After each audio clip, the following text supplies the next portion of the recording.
I'm Kendall Becker, and I've worked with some of the biggest global names in the fashion industry. Even though much of my work has taken an international stance on fashion, it's kept me stuck behind a computer screen in a tiny New York City apartment for far too long.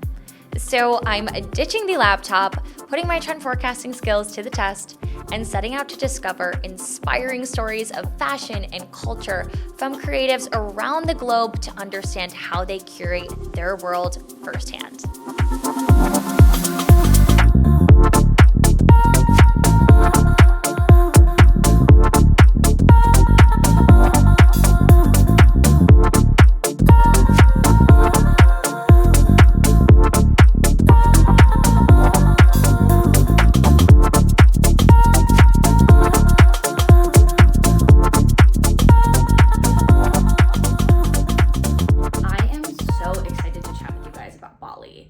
This is my experience from spending just a month there, and truly I feel like I just scratched the surface.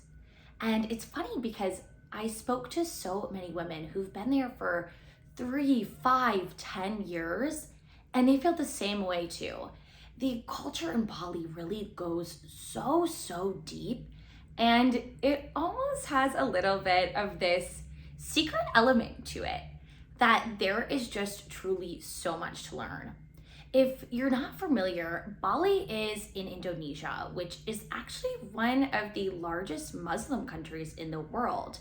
But this little island is rooted in Hinduism and has their own rich traditions that are originated on the island specifically. They even have their own language just in Bali, which is actually really complex. Case in point, I heard an amazing quote there that once you really start to speak the language, understand the different rituals, is when you start to understand Bali as a culture. But connecting with these different women who had built lives, careers, and families in Bali, it was so interesting to hear their learnings and their take on Bali, which is what I think makes that island so special.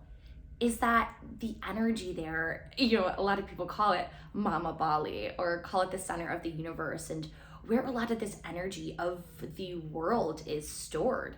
And it's a powerful island. I don't know if you're into all the woo-woo spirituality, but I personally am. And I think that you could really feel the synchronicities of the universe begin to happen there. It was almost like everything in your path was falling into place for a reason. I think that's true of wherever you are in the world, whenever you're there. But Bali especially, you could just see it happening when you were looking for those signs, and there is just a bit of magic in the air. What's interesting too about Balinese culture is that they're not just looking at, quote, light magic. So think gratitude, manifestations, these beautiful things. But they also acknowledge dark magic too. And I think that goes to prove that there's just a duality in the universe and in ourselves and in society. We can never have light without the dark. You can't have happy without sad. You can't have good without evil. And that's what makes life so beautiful. And they really understand that. And I think it comes out in the lessons that you learn there, the people that you meet, and the way that they go about approaching life. Let me tell you, the Balinese were some of the kindest people I have ever met, and so incredibly positive, welcoming you to their country and bringing you into their traditions and just everything that they're doing. It was so beautiful, and I really felt at home there. It was a really wonderful experience. I'm like bit by the Bali bug. I get why people end up going there and truly never come home. It's like a joke that people do that, but it's absolutely true. And I can see why. It's almost addicting. It feels like you're uncovering all these layers. You're connecting with different people. It is just one of the most beautiful places in the world, both mentally, physically, all the things. So I'm excited to share with you my experiences through the lens of these incredibly empowered, intelligent, and just incredible women that I met along the way. The first person I'm going to introduce you to is Nicole. She is what we call a modern medicine woman. She's a shaman, she does soul readings, she performs ceremonies in Bali. She's also a woman of all trades.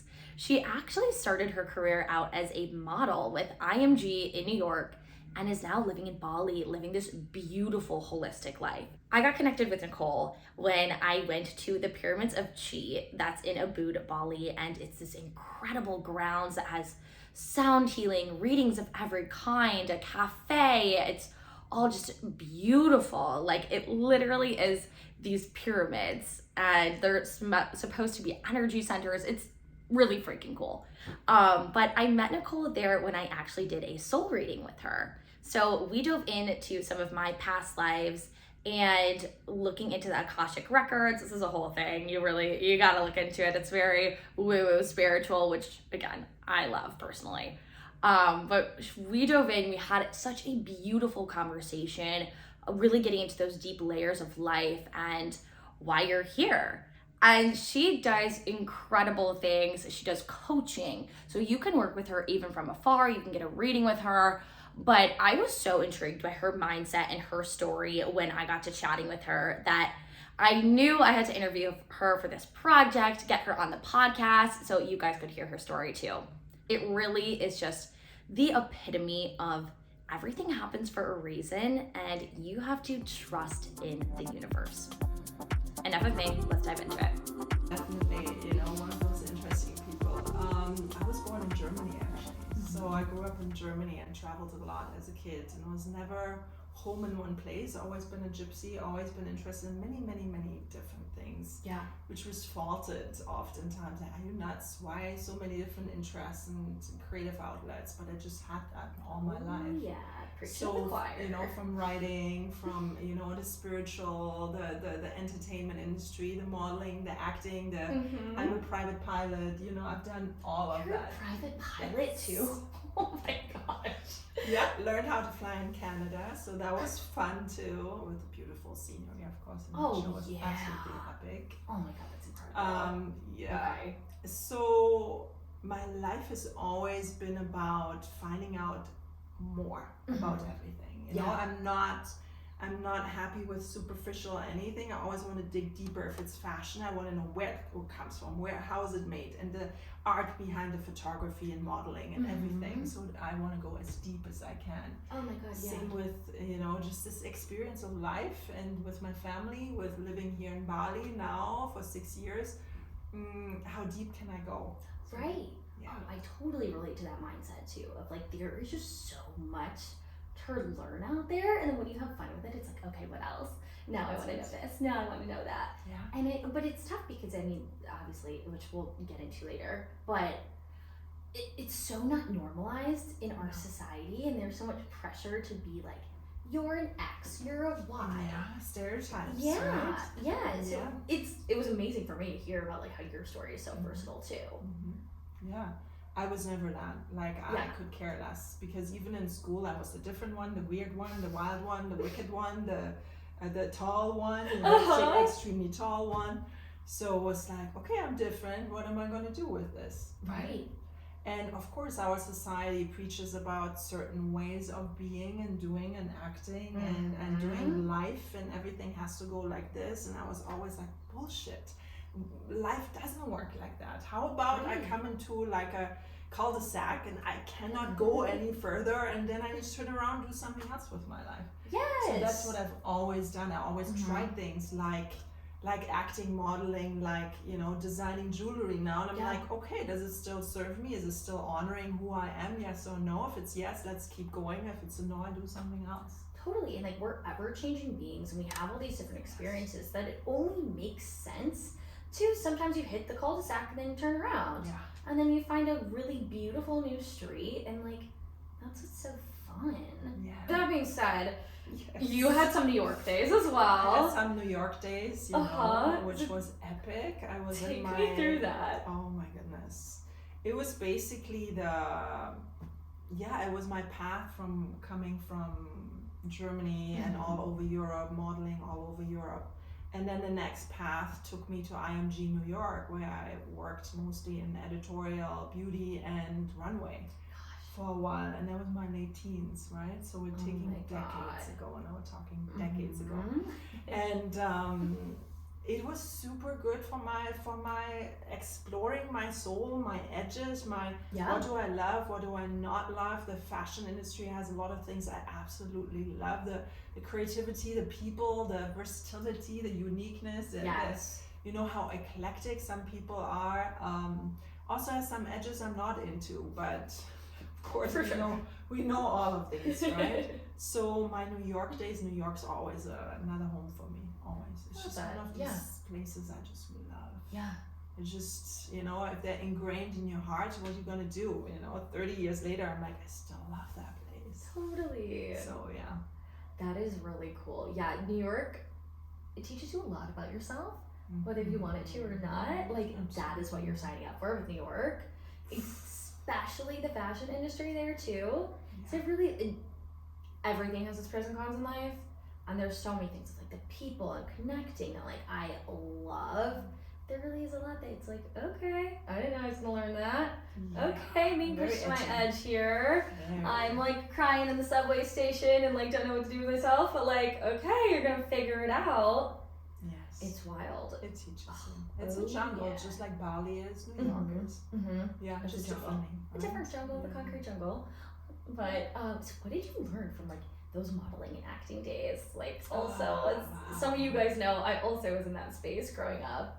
Yeah. And I think those transformative years, it's really interesting. It taught me a lot of resilience, a lot of self, coming back to self, and how can I make the best out of the situation, you know? If you're in your late teens and you get one no after the other, I had a really big call for Vogue with Mario Testino back then, and he broke his leg the day before I was supposed to shoot with him, and I was sent home.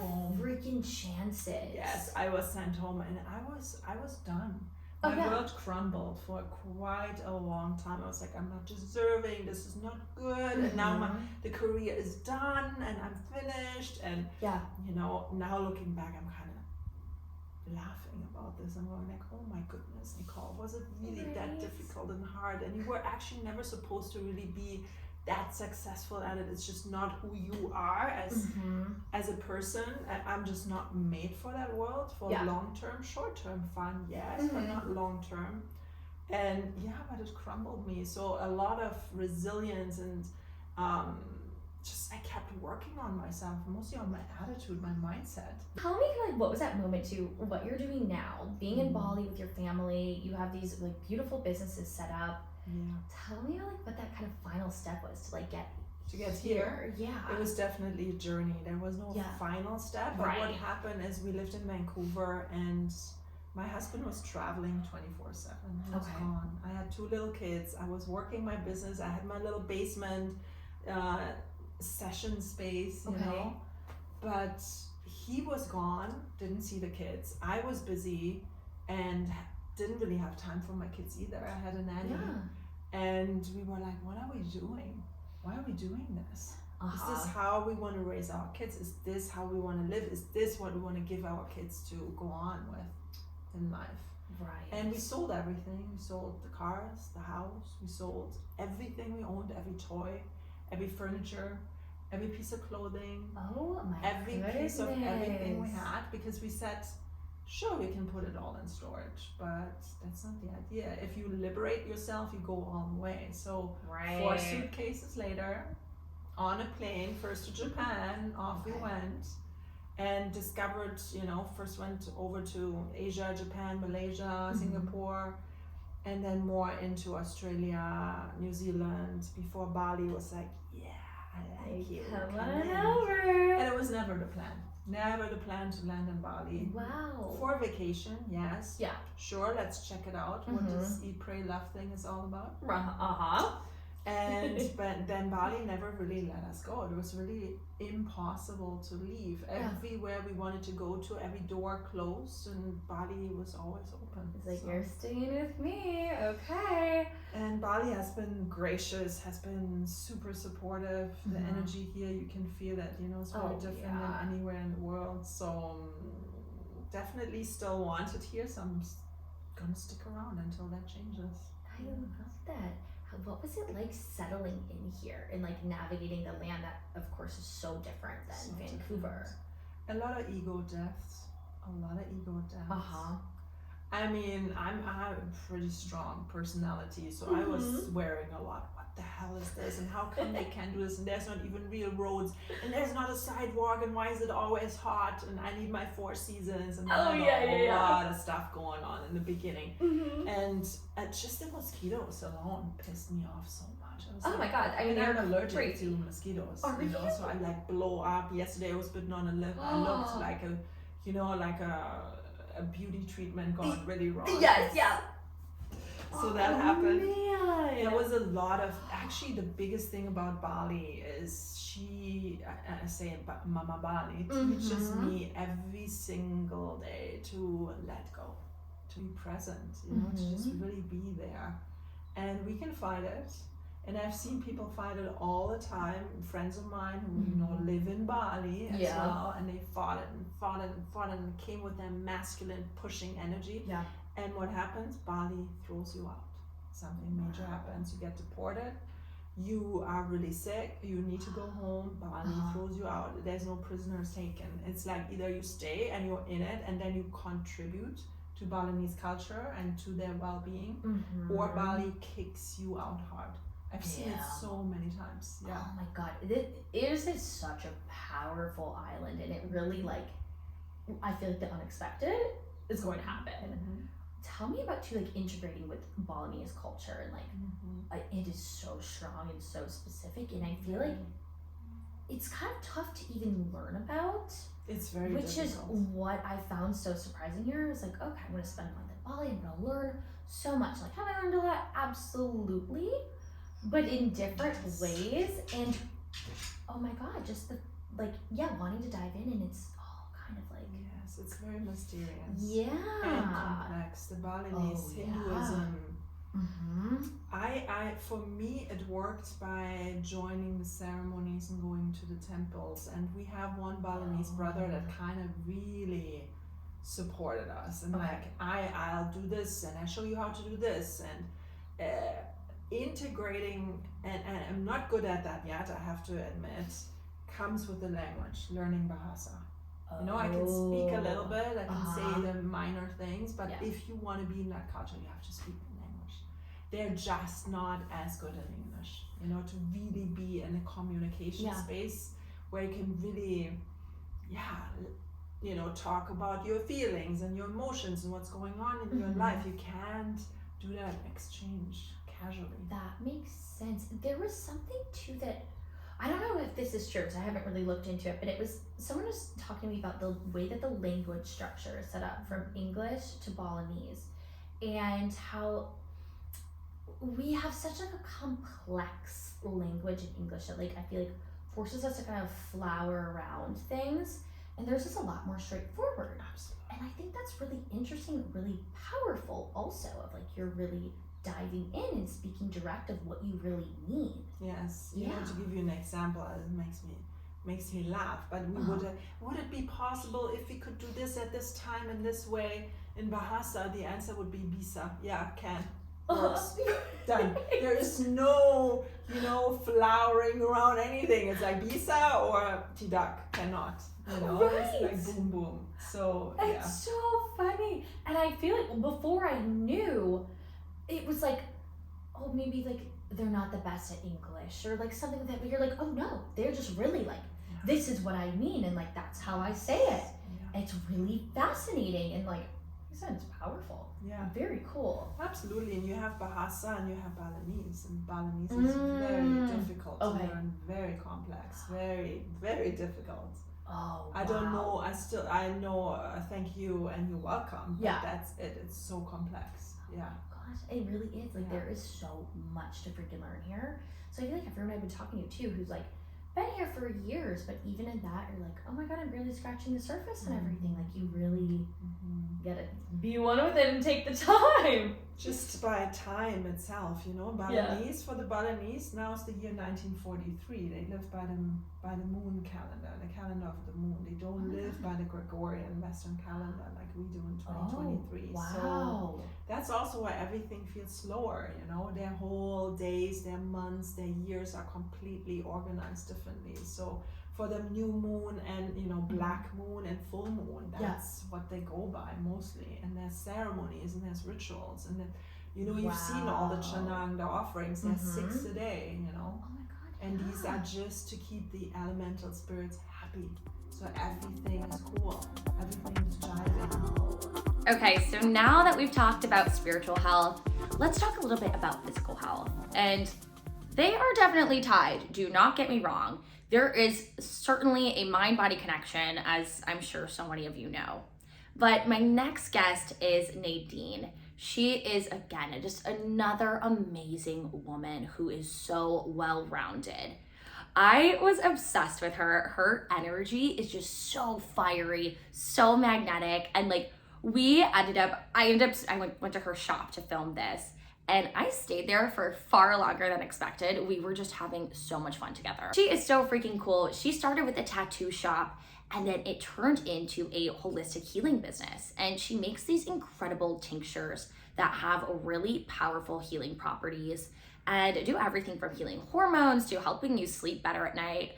I freaking love them. She gave me a few to try. What's amazing too is they are all made from local plants in Bali. So she studied all about the herbs there, and truly, she was telling me there are hundreds and hundreds. You're gonna hear about us talk about this in the interview, but it is incredible, the power of plant medicine, her knowledge base. You're gonna really enjoy this. We're in your fabulous newly reopened shop here in Bali. Yes. Tell me a little bit about the story. How did you end up here with this space? Well, I've been in Bali for almost a decade now. So I was born in the States and I grew up in France in the Southwest in a small surfing town. So it only makes sense to end up in Bali with like some of the world-class waves in Indonesia. 100%. Yeah, so I ended up staying here, fell in love, had a baby. I opened my tattoo studio in Bold and Bright, which I've been having for about 7 years now. Congrats. Thank you. That is such a feat, and I love that story too, that I know we talked about, but Bali dream. Yeah. I feel like that's It's just kind of an classic. envision, yes, everybody has in their head. I'm gonna come to Bali and fall in love and the whole thing, but I love that you're like making it work and making it your own. Yeah, I mean, it's not always as easy as it seems. Right. A lot of people do imagine, like, oh, I'm just gonna move to Bali and like so dreamy. There's a lot of work that goes into it. 100%. As life goes, like we'll be realistic. I spend like most of my time like working and doing paperwork. Like paperwork, bureaucracy in Indonesia is real. God, I can imagine. So, anyways, so then I had my tattoo studio running, and throughout all that, for like many years, I was chronically ill. So this is what's going to lead to Alchemist and why I did this. I was chronically ill. I always had stomach issues. I feel that. And I went to so many doctors, and they always put me on so many like antibiotics and medicine, and every time, so it was just suppressing 100%. the problem. And every time I would go off of the medicine, it would come back so much worse. Yes. So the symptoms would just reoccur worse. Oh yeah, I feel like we'll have to dive into this. Yeah. But the issue of, right, we go to a lot of like really Western and traditional medicine, I feel like it's just Band-Aid on symptoms. Band-Aid. Yeah, yeah. Especially when it comes to health, gut health. Absolutely. So like modern medicine for gut health, it's a very, very delicate, complicated thing. I'm not like, I don't diabolize modern medicine. I think like there's so many things that we can benefit from it. If I break an arm, I will go to the hospital. 100%. Yes, like please fix that. Yes. I'm not gonna go massage it. No. Right, there's use cases for all things, of course. So anyway, so that led to, I was like, I thought I was really healthy. I would work out every day, but I was always bloated. I had acne. I had all these like issues. I had like depression, brain fog. And I couldn't figure out what was the root cause. And I thought I had a healthy, balanced diet. And then my mom one day actually told me like, oh, my neighbor is celiac. She has gluten intolerances. Maybe you should try an elimination diet. Yeah. And so I was like, okay, I'll try. And after 3 days of cutting gluten from my life, I felt already fabulous. Oh, no way. Yeah, so it was like that simple thing that it's like, and it's in everything. Oh, everything, right. It's such a sneaky one. Such a sneaky one, and it completely changed my perspective of food Mm-hmm. and like what is healthy, because it automatically eliminated anything that was kind of packaged or processed. And so like I love to spend, actually I could spend the whole day in the supermarket just reading labels. Read labels, people. And some of them are a whole novel in themselves. A whole novel. Oh yeah. And on the front label it's gonna be natural ingredients. Mm-hmm. Yeah, there's maybe one natural ingredient amongst the rest of the Oh, novel. It is so concerning. I've also dealt with gut issues for years and years and years. And oh my god, it's crazy, and it is so true. The best thing for me is when I cut out anything that's really chemical heavy. Tell me how you learn all of this. So what was that process like? So then it was it was life changing for me. Mm-hmm. So then I started to decide to study holistic nutrition because I wanted to help other people that were going through similar situations. Yeah, and I was like, there's no information. It's very inaccessible. Oh yeah, it's so intimidating. You're really where do I turn to for this information? It's not easy to find. Because you can Google it, but you need to know. If you just Google this symptoms of my stomach, you're gonna get IBS, and then medicate yourself. Exactly. There's not try to do an elimination diet. No, it's so sad. It's so frustrating for so many It's so people. frustrating. Yeah. So I decided to study holistic nutrition, and then while I was doing that, I realized my love for nature, for plants, for herbs. I spent every day in the ocean. I've always been drawn to nature. Yes. When I was a child, my dream was to travel the world, go to the Amazon, which I did. Oh, I love that. Best. Oh, so cool. So it only made sense to go towards herbalism, Yeah. to work with plants. So where did you learn this from? So I learned online, Okay. pre-pandemic, and then during the whole pandemic, I was studying. Wow. And then from there, I decided to make Alchemist number 7.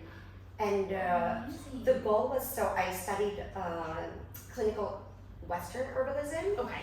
So I studied with Western herbs, but I decided to use only Indonesian locally sourced herbs. Because in Indonesia, there's over 900 different species of medicinal herbs, which is very underspoken of. Yes.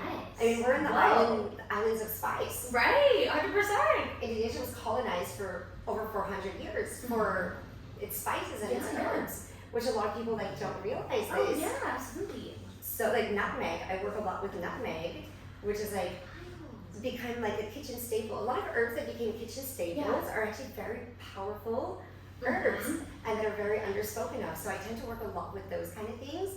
I love basil, coriander, nutmeg, cumin. Cumin is a natural antibacterial, antiviral. It has amazing benefits. And yeah, it's who would have known? Who would have known? Yeah, you're just throwing it on whatever you're making for dinner that night and not thinking twice. And you don't think in depth about it. Right. I love this more of this shift to food is medicine and how do you do all of that. So within your shop, you don't have food here. You have herbal mixes and tinctures and all of that. So tell me, for people who don't quite understand what that looks like, tell me about the process of all of that. So I make everything in small batches. So it's an alternative to natural medicine. If I have clients that come to me with major issues that I do think need clinical modern attention, I do send them. So I had a few clients this year coming with amoeba, which is a very invasive parasite common to Indonesia, third world countries. Asking me to treat children and these kind of things. So I'm no, I do refer for antibiotics. But everything that I think can be treated, which is most cases, especially chronic illnesses, a little bit of lifestyle changes, commitment, some herbs to balance. Amazing, we can do such great work. So I love to work with individuality because I believe one man's food can be another person's poison. It's so true. So something might work really well for me, but it might not work out. Absolutely. I know it's always funny when I chat with girlfriends who we all have similar issues, but the way we go about handling it is so different. So different. Yes. And whatever works for you, I mean, great, make it happen. And it's even like simple things like chamomile. Chamomile is like very like commonly used. Yeah. But actually it's a very like, it's a kind of an aggressive herb. Is it really? It's and it can be like, it can agitate certain people. Like for me, I find that chamomile does not benefit me. It doesn't soothe me. It irritates me. Yeah. Oh my gosh. Okay, so you're like sleepy time tea. I love lavender. Lavender and rose works for me. Ooh. So it's kind of about like, Which honestly, that sounds fabulous. Right? Yeah. Yes. With like a little bit of mint or rosemary. I love that. I love rosemary. Yeah, I can try your route. That sounds good. So it's kind of like I like to like help people to guide them into like getting to know themselves a bit better. So it's more like guidance. It's not like, I don't want to tell you like, oh, you need to do this, I need to do that. No, it's kind of like holding their hand on their journey. I love that. And what does that process look like when somebody comes in? Like, what are the steps that you take through a consultation? So we'll just like first talk about what the issues are, and then I love to work with energetics. I feel like a lot of people are a little bit unbalanced, because this is also very underspoken of. Oh, yes. If you take like personality wise, let's say that, for example, I'm very fiery. This is my personality. I can tell that about you, yep. A lot of estrogen. So I try to avoid, and I do with the cycle as well with women, because we have our hormonal cycle. Oh, yeah. So like most of my cycle, I'm gonna do more like cooling, grounding, to work with my energetics, and I'm gonna avoid spicy and everything that's kind of red in the red colors. I'm gonna do more greens, fennel. So cool. And then when I'll have like my menstruation period, then I'll do a bit of chili, a bit of fiery to rebalance my natural dominant energetic. So I love to look at people in that sense, like, and while I'm speaking with them, I'm kind of thinking like, okay, I'm figuring this person out. What is their energetic? So then I'm gonna work with the herbs that I feel like they're unbalanced in that side. Okay. So to help them rebalance, if that makes sense. Absolutely. You're adding like a bit of creativity and depth to something that could be more like a science. I like the blend of the two mindsets in their approach. So I love to use like, it's more the science, but I love to use that holistic yin and yang kind of thing. Right. Because it's the intuition into it. Yeah. And it's a huge factor. I feel like a lot of people forget that we're such energetic beings. And that we need to think that. Okay, so I know what you may be thinking. It seems like there's a lot of alternative cultures and learnings in Bali, and you absolutely would not be wrong. But there is a lot of, quote, more mainstream things there as well. And I think this also leans into that idea of duality, is you can really have both. You can enjoy these gorgeous spa treatments, Pilates classes, live in a stunning villa, but you can also be interested in spirituality and approaching your business through the lens of really this holistic and spiritual place and wanting to do good while also creating something beautiful. That is what I love about Andrea. She is truly the embodiment of this. She is this incredibly chic woman who I actually interviewed for an article, gosh, maybe about a year ago. And she's based in London, has this fabulous, fabulous jewelry line that I truly love. I loved connecting with her in this interview. And it was funny, when I had started the podcast, I was like, she would be an incredible guest. But, so I reach out and she's like, the time change might be a little tough. I am going to be in Bali. I live here now. And I was like, no kidding, I will be there in 2 weeks. Like, let's meet up and do this. So I've been hearing all about her experience with Bali. She has a gorgeous family who they're all living in Bali now too, and that is their home base versus London. So very cool to be taking, we chat about rooftop margaritas, but then also, and being a girl who is just always wearing heels, to then what it's like adjusting to more of this island life. So I think you're really gonna enjoy this conversation to see how she's really blending these two worlds. My husband and I have always, since we first met, spoke about eventually having like a rum shack on the beach somewhere. It's not quite what's happening here. Definitely not a rum shack, but like I'm here for the mentality. There's rum. But there's definitely rum. More tequila than rum. But we just really love this kind of lifestyle, being close to the beach, and I love the spirituality the island brings and shares with us, with all the amazing ceremonies and traditions. It's so nice to be a part of that. And we were discussing all through COVID, as everyone was like daydreaming, trying to imagine how you really want to live your life. We looked at Athens. We have a home in Oman, in Muscat, in the Middle East. and it's really beautiful there and really safe, and they have a British school. Finding a place with a school is super important because I'm a mom. And then somehow Bali popped up, and I saw there was a British school here, so we started doing some research. And before you know it, we paid school fees, and we moved to the island without a house or any real understanding of exactly where we wanted to live, other than within proximity of the school. So our first 2 months here was an adventure, trying to figure it all out, but we finally have settled, and we really love it here. And it's a place I can be super creative in my work, but also have flexibility and freedom and lots of family time. So absolutely. I feel like there's so many perks of being here, and I mean, totally different mindset than being in London, but like giving yourself this space for creativity has to be so special. Yeah. Yes, I want to dive into that a little bit more later, but first and foremost, tell us about your jewelry line and leaning into this creativity aspect. So my background is in fashion and interior design. Okay. And after I had my first son, I took a break from work for a little bit, and then was ready to kind of get back into business, but I wanted to be able to find something that was flexible with also being a mom. Yeah. So I wasn't interested, never have I ever been in a 9 to 5. It was never really for me. I'm a manifesting generator, if you know about me. I do. You know that I'm not cut out for a 9 to 5 accountancy job. Unfortunately, I just couldn't hack it. And I made friends with a wonderful Australian girl, Alexandra Harrington, who's my business partner in my first brand, which is called Mimi London, also a fashion jewelry brand.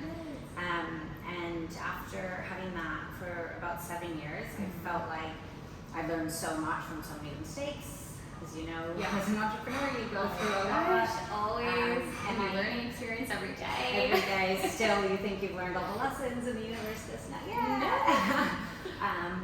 So I, just before COVID, decided I wanted to do something else independently. So we still have Mimi, but I wanted to be able to design pieces that were really specific to what I'm really passionate about. Mimi also has always leaned into lucky charms and talismans, love, luck, health, good fortune. But this has gone a little bit more into that. And I also wanted to be able to, with a slightly higher price point, be able to lean into sustainability more as well. So we use 18-karat recycled gold and like recycled packaging, and be able to do and play with a little bit more on that aspect. So I launched the brand semi-officially just before COVID, and then, as you know, the world shut down. Craziness ensued. Orders and shipping containers like coming, and I was like, oh, there's no stores open to sell anything in. So we're able to pivot and really use all the extra time I had at home to really focus on growing an Instagram following, which, starting from scratch again, you know, already having a brand, to tap into that and do that from the beginning was an exciting challenge, actually. So so I was able to work every hour that we had at home when I wasn't homeschooling. Right, you're not just casually being a mom, a teacher, and all these other things. Tie-dyeing, making matcha, banana bread. Of course. Playing with my new air fryer. Right, all the classic COVID things. You mentioned this, like good fortune, spirituality, and it all like diving into your jewelry too, which that's something I really loved about your pieces. Will you tell me a bit more about how that has become part of your design process? I think practicing daily gratitude has been something that was instilled into me since I was a little girl. A lot of our pieces also, we have like the I Am collection. Yes. So it's all about kind of manifesting what you are, what you wish to become. And I have always been a bit of a magpie, like previous to having my own jewelry brand. I wanted to find something like many women. You travel, you find a piece that you really connects you to that place and holds special memories for you, like for forever. So I wanted to be able to design pieces that, for me, attract. This is what I want to bring into my life and hopefully do for all the women that wear them. And it's fun, they're cute, I love, peace lines and yin yangs and evil eyes are something that, all across the world with different religions and cultures hold so much meaning to people and always have for me. And just little just constant reminders when you put a piece on and you're like, okay, today I'm leading with love, or I'm leading with strength, or I want to attract health, and all these different pieces and fun symbols that we can use regularly. Right. Oh, it's so beautiful. And jewelry is so emotional in itself. And like, it's something you put on every day. And I feel like it really has to represent something to you. And like, of course, we always love a good party piece and whatnot. But I love that special meaning of like, right, like I want to lead today with love. That's so beautiful. Wait, I also like want to clarify too that this isn't like boho woo-woo jewelry that you would never wear. These pieces are chic and they're gorgeous, and you're using like beautiful gemstones, and they can feel really glam too. Yeah, and we also much like my fashion, some girls have this beautiful style that's always their look, and you can spot a dress and you go like, that's my friend, because that's very much her style. I'm always a bit of a chameleon. It depends on where I am. So when I'm in London, I'm definitely much more city chic, and so to lend itself to that, we have like amazing big chunky gold pieces and like dainty hoops that are like everyday but can also be stacked and layered. Right. So there's a real mix that's kind of my personal style that runs through the line. So like you said, not everything is crystals. Right. Manifest your dreams. There's also really cool things that we've spotted on the red carpet on so many of our favorite celebrities, running across the board, and can also be worn on amazing beach holidays. So there's it's kind of like a one-stop shop for all women. There's always something that will draw in somebody. I'm also so excited about your new collection coming out. Tell me some hints of what can So you'll definitely notice some Bali vibes. Inspiration in it. We've used a lot of really beautiful natural stones, blue lapis, malachite, all designed to attract special things. There's a lot of love tied in through it. Also duality with the heaven and earth, like as I said, the sun and the stars. Oh my gosh, yes. I just got a tattoo in Bali the other week. And it's like totally about that. It's like the duality of sun and moon. Oh, okay, so you're showing me right? I also just got a tattoo of a little I am. Oh, I love that! Starter tattoo. We love it. Oh my god, that's perfect for you. Yeah. Well, no, but once you get one here, it's. Oh yeah, and the prices are insane. Yeah. Well, the whole living here is it's really amazingly affordable, and the food, as you know, is amazing. And it's just it's such a nice lifestyle. It is such a nice lifestyle, and I feel like so many of the perks of living here is that it makes these little luxuries in life really accessible. That just leans into this overall self-care, where at home in New York or London, you're not getting a massage every day. Not that that's necessary, but these certain little things that I feel like it's so nice you can treat yourself to, and it just I don't know, it gives us a relaxed ethos. Because it's something that all of us, for women in particular, don't always take the time for themselves to do these things, and here we get to slow down a little bit and have the opportunity to.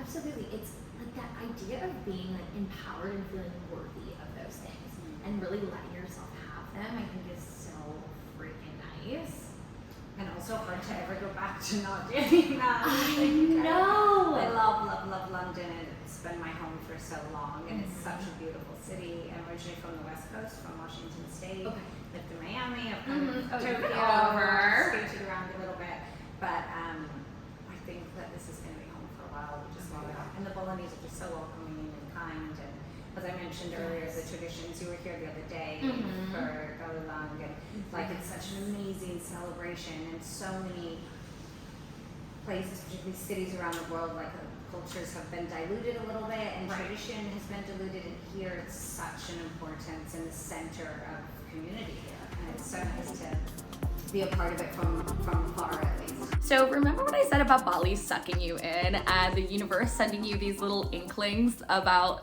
keeping you on your path, what you should be doing, all of that good stuff? So Monica's story pretty much is a perfect example of this.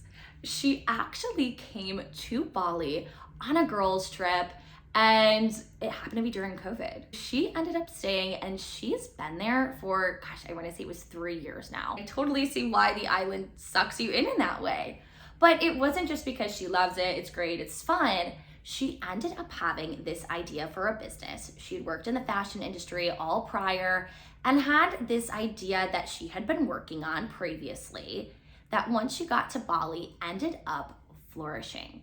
And I think that's just such a beautiful example of the universe showing you where you're supposed to be, giving you those little breadcrumbs that you were on the right path, and giving you, those little power-ups, whether it's that you needed funding or you needed to meet a certain person or you needed to have an inspiration and that idea came to you. Her story is the perfect example, and I'm excited for you to hear it. She is also just so full of life, and I loved her zest for what she's doing, how she's living her gorgeous life in Bali. And also, she is so freaking fun. So there is nothing better than following your path, understanding your purpose, and also having a hell of a good time along the way. So let's dive into the conversation. I really hope you enjoy it. It's a big day. You just launched your new spring collection. Yes. Congratulations. Thank you. Wait, tell me about, so we're in SS23. You've been doing this for about 3 years. Take us back to the inception. Okay. So, first of all, thank you for this beautiful. So, everything started basically 3 years ago now. Mm-hmm. And I came here just for a holidays with my best friend. Love it. Yeah. It's fun place for a girl trip. Exactly. That's what we thought. It was okay, let's go there. Mm-hmm. Fun few months, and now it's been 3 years. Oh my god. So, it's been a journey, but everything started basically when pandemic started. Yeah. So we're right here a month and a half after it was pandemic in the world, global pandemic. Right. So we've been kind of stuck here, but not really because we decided to stay. Yeah, 100%. And a great place to get stuck. Yeah. If you have to be in lockdown somewhere, I would have much rather been here than my tiny apartment. Oh, I can't even imagine how my life would be right now if it was back home. Right? Seriously. It's been a gift, I can say that. Oh my god, yeah. To be here, definitely a blessing because it was very different than the rest of the world. Isn't it funny how there's little choices end up totally changing the trajectory of your life? If you guys were actually no, let's go back to our own apartments. Yeah. And who knows? Yeah, exactly. But we decided to come. Mm-hmm. And 3 months more or less after being here, I decided to start the brand. Okay. Which actually started as a fun time with my family here before I arrived in Bali. Yeah. And I started with my auntie just making some shorts, just for me, for my friends. And then I keep working for other companies in my life, so I just put on the side the project, which was a project, but So when I arrived here, the timing was perfect in a sense because it was a pandemic. It was pandemic, but so it was a perfect opportunity to be here and to try to navigate that project. So it kind of gave you so much more free time. That I was the same way. I started a ton of projects during COVID and just have fun with creativity again. Yeah. And it was of course, not lovely time in the world, but it was cool that it did get your mind in some different places, and then some beautiful things came out of it, like the brand. Yeah, that's amazing. Yeah, it was like a sign in a sense. Yeah, 100%. Because I start with my family and then arrive here and going around and see all these beautiful women working crochet. Mm-hmm. Crochet here is very huge. A lot of people work crochet, and for me it's been kind of shock when I arrived because it's same. I'm from Italy. I'm from the south of Italy, and I grew up with my grandma in a tailor shop. So for me it was a throwback. Oh my god, what? Right, to really witness our artisanal practices. It is so interesting. I had no idea that crochet was so big here before coming. Me neither. Yeah.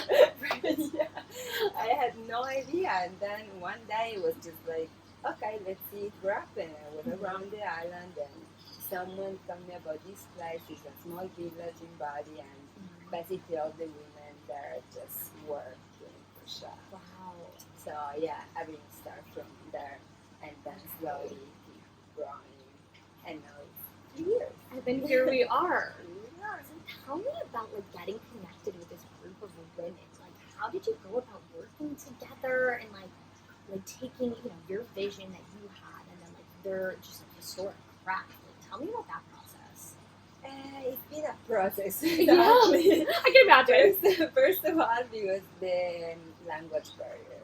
Right. Like not all the Balinese people speak English, and it's kind of like try to find a way to understand each other, especially when you have to be specific in details, and it's not just having a general conversation that you can move your hand.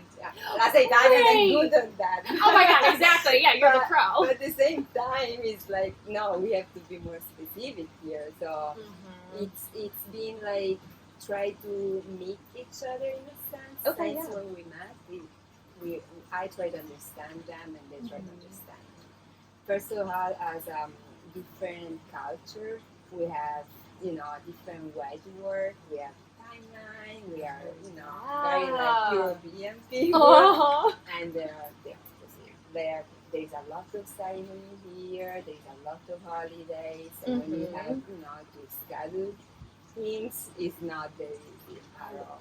I've totally noticed that too. Whether it's like booking a reservation or trying to coordinate with people on things. Even earlier today, we were like, "Oh yeah, no traffic. It's Bali time." Exactly. Like I keep hearing the term Bali time over and over, so I can only imagine applying that to your business. What a learning curve that would be. Yeah, it's a lot of stress. It is. But at the same time, it's also like a challenge for yourself because you start to, slow down a little bit and be like, okay, so things here are different. You have to be okay with that. It's not your country, and you have to, adjust to try to find a way to work together. Otherwise, it's just like going crazy. No, totally. It really is a good mental challenge. Definitely. I always notice that on myself of when I go to a slower paced country. In like the first few days, I'll be like waiting for coffee, and I'm like, oh my God, like what is taking so slow? Yeah, yes. And it's like, okay, Kendall, practice your patience. Definitely. Yeah, it's a tough one. And when it's related to work, you have to breathe twice. Exactly. When it's more important than a latte, like yeah, definitely you have to be okay. Let's try to explain to them in a sense that they can understand where I'm coming from. Because like, okay, you have two sides in that case. You have your customers from wherever part of the world. There is no Bali, so they have no idea how things work here. right. And the production part, which is Balinese people, because I work just with local people. So it's kind of like try to find the balance in between and be like, okay, explain to the customer that they have to wait a little bit more than normal production, industrial production, also because it's a slow brand. Right. So explain to the Balinese people, the local people they work with, then they need to adjust a little bit. Just a little bit. I'm not asking too much, Yes. but a little bit. Otherwise, it's super hard. So with that, in this conversation of things, going on behind the scenes and so much work going into it, Yeah. tell me about the new spring collection. Ooh, it took me a while to arrive here, but finally I'm here. The collection is ready. Actually, the website is gonna be launched today, so perfect time. That's crazy. So exciting. We love when things work out like that. Yeah, it's crazy how sometimes universe align everything, I know. It's like, whoa. It is the best. Absolutely the best what happens. So the new collection is, the name is That's Amore. Oh, cute. So it's a fusion of Italian design and the multiculturalism of Bali. Bali is like a melting pot of so many different people and culture. So it's so inspiring to me. So what I try to do, especially with this collection, but in general with my brand, is to, just mix my DNA as an Italian, Southern Italian, Calabrian person. Yes. And my life here in Bali. And, just try to expand that to my brand and share with people. a beautiful love story. Yeah. And that's what I love so much about Bali is like, something I of course really wanted to learn about is like the Balinese culture. But what's amazing too is like it really is a melting pot of so many people coming together. Like I was in this yoga class earlier today and heard so many different languages and people talking about where they're from and where they're traveling next. It's like at every turn you're learning something new and it is just like so valuable. Seriously, it's just like it's been 3 years now that I'm in Bali, and I'm still not used to this.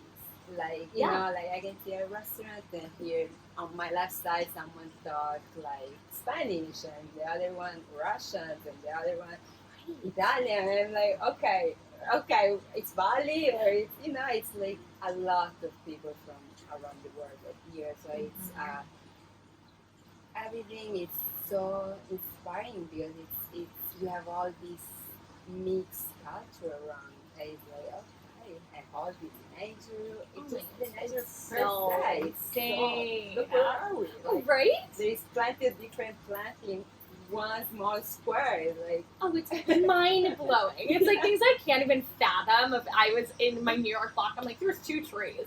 yeah, It's so insane. Yeah, it's very special. So if this episode taught you anything, I hope it's that the universe truly has your back. I know that's very woo-woo silly of me, but it's so true. I don't think that that's always an easy thing.